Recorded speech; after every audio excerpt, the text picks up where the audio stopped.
चलिए कंसंट्रेशन बनाइएगा।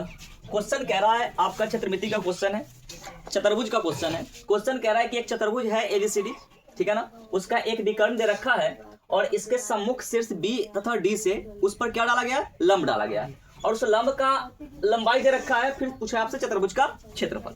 ये एक विशेष पर टाइप है। पहले चतुर्भुज को बनाते हैं हम लोग।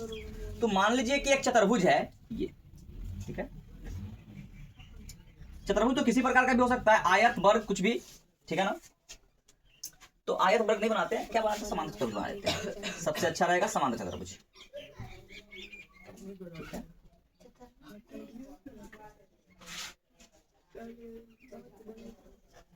अब देखिए, ठीक है, एबीसीडी, ए बी सी और डी, ठीक है ना।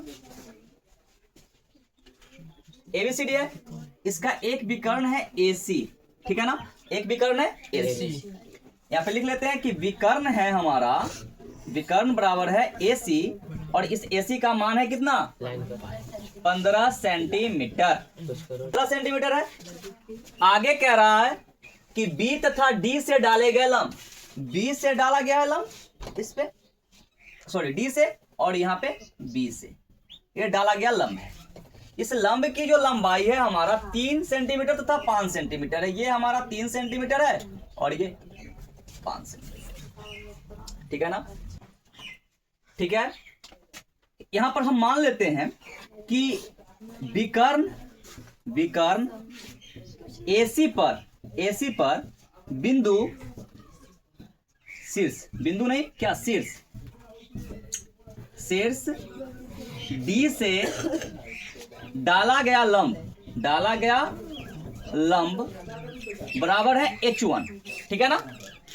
तो H1 कितना है, 3 सेंटीमीटर।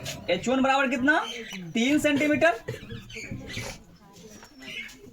और विकर्ण एसी पर ही बिंदु, सॉरी डी से ना डाला है, तो डी है तो 5, डी तो कितना है, 5 है।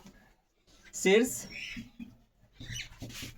बी से डाला गया लंब बराबर है H2, ये 3 सेंटीमीटर, ठीक है ना, 3 सेंटीमीटर।